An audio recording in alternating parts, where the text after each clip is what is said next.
आज की इस वीडियो में हम तृतीय आंग्ल मराठा संघर्ष या तृतीय आंग्ल मराठा युद्ध जो कि 1817-18 में संपन्न हुआ के बारे में बात करेंगे। आपके यूनिवर्सिटी एग्जाम्स में तृतीय आंग्ल मराठा युद्ध के कारण परिणामों की बात अक्सर पूछी जाती है।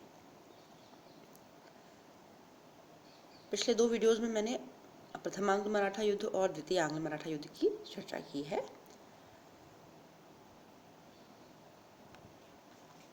आपको ध्यान ही होगा कि 1805 में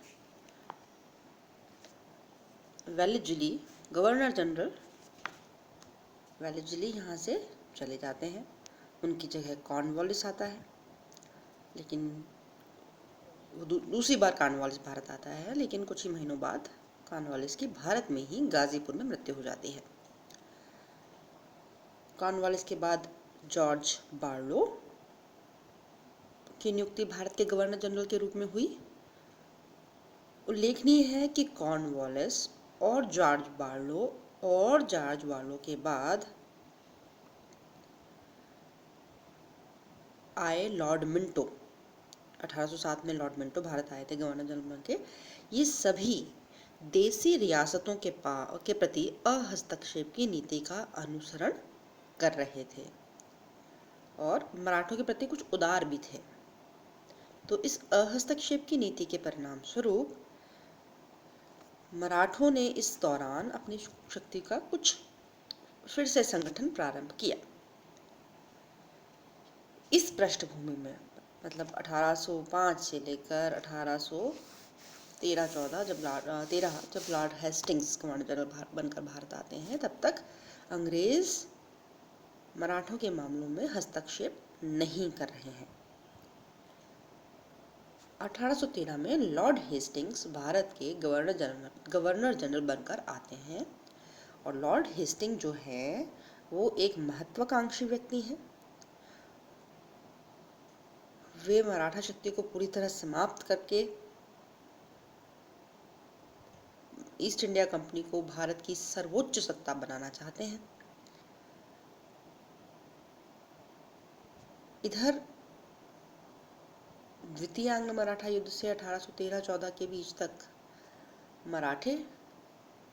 अलग अलग मराठा सरदारों ने राजपूताना में अपना प्रभाव स्थापित किया था। राजपूताना के राज्यों में चल रहे उत्तराधिकार संघर्षों में इन लोगों ने इंटरेस्ट लेना शुरू किया और ऐसे करते करते महत्वपूर्ण राजपूताना राज्यों पर इनका प्रभाव स्थापित हो गया। तो हेस्टिंग्स को ये बात भी खटक रही है, वह राजपूत रियासतों को पूरी तरह से अपने संरक्षण में लेना चाहते हैं, ब्रिटिश कंपनी के आधिपत्य में लेना चाहते हैं और मराठा शक्ति को पूरी तरह से कुचलना चाहते हैं। इधर इस बीच में एक समस्या और चल रही है। वो समस्या ये है कि पिंडारी जो कि मूल रूप से मराठों के सैनिक थे, वो समय के साथ साथ शक्तिशाली होते गए। मराठा शक्ति पड़ गई कमजोर और पिंडारी हो गए शक्तिशाली। तो ये पिंडारी मराठा राज्यों में और ब्रिटिश इलाकों में लूटपाट किया करते थे और इस लूटपाट से सभी लोग बुरी तरह से त्रस्त थे और हेस्टिंग्स भी इन पिंडारियों का पूरी तरह से सफाया करना चाहता था। और पिंडारी बहुत कुख्यात और बहुत शक्तिशाली थे, इसलिए हेस्टिंग्स चाहता था कि पिंडारियों को सब तरफ से घेरा जाए और ऐसा ना हो कि पिंडारी मराठों से हाथ मिला लें अंग्रेज़ों के खिलाफ। इसलिए हेस्टिंग्स ने सबसे पहले महत्वपूर्ण मराठा सरदारों से पिंडारियों के खिलाफ संधि करने का निर्णय लिया। हम सब जानते हैं कि द्वितीय आंग्ल मराठा युद्ध के बाद सभी मराठा सरदार अंग्रेज़ों के साथ सहायक संधियां कर चुके हैं, लेकिन केवल और केवल हेस्टिंग्स की महत्वाकांक्षा है कि वो अब सब कुछ अपने हाथ में लेना चाहता है, मराठों की शक्ति को पूरी तरह से कुचल देना चाहता है। तो वो पिंडारी युद्ध का बहाना बनाकर मराठा सरदारों के साथ अपमानजनक संधियां करता है, उन्हें बाध्य करता है अपमानजनक संधियां करने के लिए, और आग में घी डालने का काम करते हैं मराठा सरदारों के आपसी झगड़े। और इन्हीं सब कारणों की वजह से तृतीय आंग्ल मराठा युद्ध घटित होता है। तो बिंदुवार, एक बार ये तो मैंने आपको पृष्ठभूमि बताई कि किस पृष्ठभूमि में तृतीय आंग्ल मराठा युद्ध हुआ। अब मैं आपको बिंदुवार इसके कारण बता देती हूँ ताकि आपको आंसर लिखने में सुविधा हो। तो आंग्ल मराठा युद्ध, तृतीय आंग्ल मराठा युद्ध का जो पहला और महत्वपूर्ण कारण है वो है लॉर्ड हेस्टिंग्स की महत्वाकांक्षा।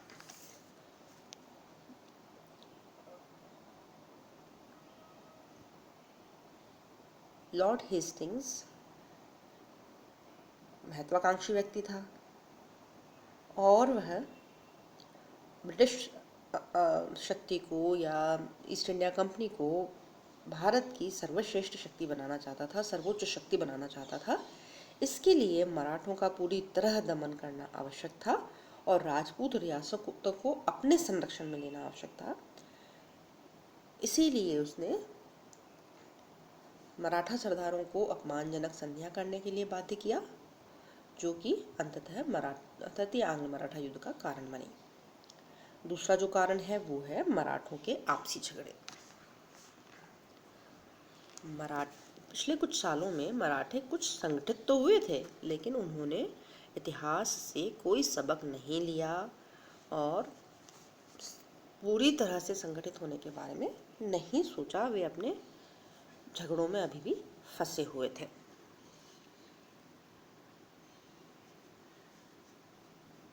हालांकि पेशवा भसीन की संधि के बाद ऐसा प्रतीत होता है कि अंग्रेजी अधीनता से मुक्त होना चाहता है और सिंधिया, होलकर और भोसले के साथ गुप्त रूप से बातचीत भी आरंभ उसने कर दी है, किंतु फिर भी ये लोग अपने आपसी झगड़ों को भुला नहीं पा रहे हैं। पेशवा और बड़ौदा के गायकवाड़ के बीच खिराज यानी कि कर को लेकर झगड़ा चल रहा था। अब इस संदर्भ में अंग्रेज जो थे वो बड़ौदा के गायकवाड़ को बढ़ावा दे रहे थे। तो इस संबंध में बातचीत करने के लिए गायकवाड़ का एक मंत्री गंगाधर शास्त्री ब्रिटिश संरक्षण में पूना आया। पूना जहां पेशवा की गद्दी है। पेशवा अंग्रेजों के विरुद्ध गायकवाड़ का सहयोग लेना चाहता था, लेकिन जो गंगाधर शास्त्री था वो अंग्रेजों का घनिष्ठ मित्र था, अतः उसने पेशवा से सहयोग करने के लिए इनकार कर दिया। ऐसी स्थिति में पेशवा का एक विश्वसनीय मंत्री था त्र्यंबक जी। उसने धोखे से गंगाधर शास्त्री की हत्या करवा दी। पूना दरबार में ब्रिटिश रेजिडेंट था उस समय एल्फिंस्टन वैसे ही पेशवा का और त्र्यंबक जी का विरोधी था, व्यक्तिगत शत्रुता थी उसकी त्र्यंबक जी से। अब जैसे ही ये घटनाक्रम घटा, वैसे ही रेजिडेंट ने पेशवा से मांग की कि त्र्यंबक जी को अंग्रेजों के सुपुर्द कर दे।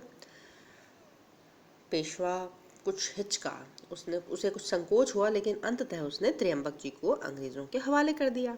11 सितंबर 1815 को त्र्यंबक जी को बंदी बनाकर थाना भेज दिया गया, लेकिन एक वर्ष बाद 1816 में त्र्यंबक जी थाना से भागने में सफल हो गया। एल्फिंस्टन जो था पूना में ब्रिटिश रेजिडेंट, उसने आरोप लगाया कि पेशवा ने त्र्यंबक जी को भागने में मदद की है। अब एल्फिंस्टन पेशवा की शक्ति को सीमित करने के उद्देश्य से उस पर नई संधि करने हेतु दबाव डालने लगा और धमकी देने लगा कि अगर वह नई संधि पर सहमत नहीं होगा तो उसे पेशवा की गद्दी से हटा दिया जाएगा। इसलिए भयभीत होकर पेशवा ने 13 जून 1817 को अंग्रेजों के साथ अत्यंत अपमानजनक पूना की संधि कर ली। तो ये जो मराठे हैं वो अपने आपसी झगड़ों को भूल नहीं पा रहे और इस वजह से लगातार हत्याएं, राजनीतिक हत्याओं का दौर वहाँ चलता रहता था और अंग्रेज़ों को हस्तक्षेप करने का मौका मिलता था। और इसी वजह से पेशवा को 13 जून 1817 की पूना की संधि भी करनी पड़ी, जो कि बड़ी अपमानजनक थी। और अंततः यही संधि और इसके बाद होने वाली संधियां तृतीय आंग्ल मराठा युद्ध का तात्कालिक कारण बनी। तो तीसरा जो कारण है आंग्ल मराठा युद्ध का, वो है अपमानजनक संधियां। हेस्टिंग्स पिंडारियों का दमन करना चाहता था। पिंडारी मराठा सरदारों और अंग्रेजों सबको परेशान कर, और राजपूत राज्यों सभी में लूटपाट किया करते थे। किंतु फिर भी पिंडारी भी अंग्रेजों के विरुद्ध थे और मराठे भी इस समय अंग्रेजों के विरुद्ध होते दिख रहे थे। अतः पिंडारियों और मराठों का गठबंधन न हो जाए, इसलिए हेस्टिंग्स ने 27 मई 1817 को भोंसले के साथ संधि की। 5 नवंबर और पूना की संधि हो ही चुकी थी पेशवा के साथ, और इसी तरह से 5 नवंबर 1817 को ग्वालियर के सिंधिया के साथ भी एक अपमानजनक संधि अंग्रेजों ने की। इन संधियों ने मराठों को अंग्रेजों से अंतिम संघर्ष के लिए बाध्य कर दिया। मराठे अपनी स्वाधीनता और सम्मान खो चुके थे, अतः उन्होंने मिलकर अंग्रेजों से टक्कर ली। 5 नवंबर 1817 को जब सिंधिया ने अंग्रेजों के साथ अपमानजनक संधि की, उसी दिन पेशवा ने पूना की ब्रिटिश रेजिडेंसी पर आक्रमण कर दिया। रेजिडेंसी को जला दिया गया और एल्फिंस्टन, जो कि पूना में ब्रिटिश रेजिडेंट था, वो किसी तरह से जान बचाकर भागा और पूना से 4 मील दूर किरकी नामक स्थान पर ब्रिटिश सैनिक छावनी में उसने जाके शरण ली और ये तृतीय आंग्ल मराठा युद्ध शुरू हो गया। युद्ध की प्रमुख घटनाएं: युद्ध के दौरान पेशवा को पहले किरकी, फिर 1 जनवरी 1818 को कोरेगांव और अंततः 20 फरवरी 1818 को अष्टी के युद्धों में पूरी तरह से परास्त कर दिया गया। नागपुर के भोंसले शासक अप्पा साहेब को 26 नवंबर 1817 को सीता बार्डी के युद्ध में हराया गया। इंदौर के शासक होलकर को 21 दिसंबर 1817 को महीदपुर के युद्ध में हराया गया। इस तरह से प्रमुख सिंधिया ने युद्ध किया ही नहीं। इस तरह से मराठा शक्ति पूरी तरह से नष्ट हो गई और सभी मराठा सरदार अंग्रेजों के समक्ष घुटने टेक चुके थे। इसलिए उनके साथ कठोरतम संधियां की गई, उनके प्रदेश छीन लिए गए और राजपूत रियासतों पर से उनका प्रभाव समाप्त कर दिया गया। पेशवा का तो पद ही समाप्त कर दिया गया और अंतिम पेशवा बाजीराव को 18 लाख रुपए वार्षिक पेंशन देकर कानपुर के पास बिठूर भेज दिया गया। इसी तरह से सतारा की जो गद्दी थी वो शिवाजी के वंशज प्रताप सिंह को दे दी गई और उसका भी बहुत सारा इलाका अंग्रेजी राज्य में मिला लिया गया। इस प्रकार मराठों की पराजय और उनकी शक्ति के पूर्ण दमन के साथ तृतीय आंग्ल मराठा युद्ध समाप्त हुआ।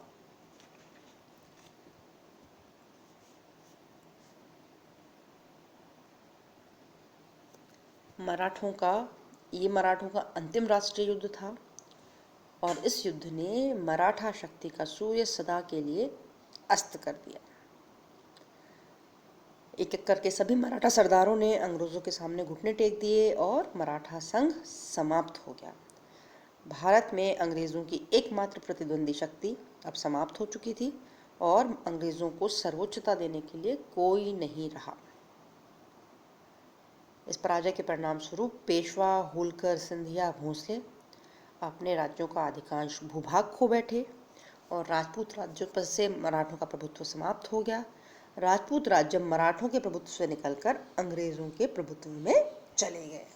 ये तृतीय आंग्ल मराठा युद्ध के प्रभाव और परिणाम थे।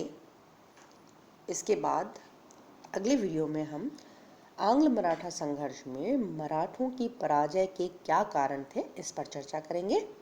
और साथ ही मैं आप लोगों के लिए असाइनमेंट तैयार करने का प्रयास करूँगी गूगल फॉर्म्स पर, जिसे आप फिल करके रिस्पॉन्स कर सकते हैं। Thank you.